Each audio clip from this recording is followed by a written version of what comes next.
Hello everyone, welcome back. আজ চলে আসলাম গাজীপুর চান্দনার কাছাকাছি একটা খুব ফেমাস একটা রেস্টুরেন্টে। রেস্টুরেন্টটার নাম বলে সবাই চিনে, অলরেডি দেখেও ফেলেছেন। এটা ফারিস্তা রেস্টুরেন্ট নামে পরিচিত। তো ওদের ইন্টেরিয়রটা অসাধারণ ছিল। আমি ফার্স্টে ঢোকার পর আমার এত ভালো লেগেছে।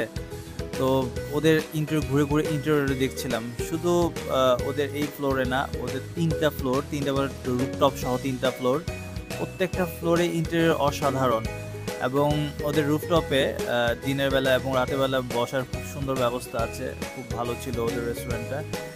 আর ওদের মেনু প্রাইসগুলো খুবই রিজনেবল ছিল আমার মতে, কারণ এখানে চাইনিজ আইটেম মোটামুটি ঢাকার রিজনেবল বলতে ঢাকার মতোই প্রাইস ছিল।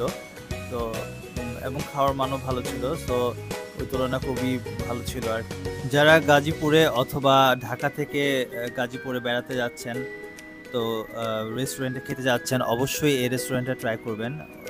প্রত্যেকটা জিনিস ওদের আমার অনেক ভালো লেগেছে। তো আশা করি সবারও ভালো লাগবে।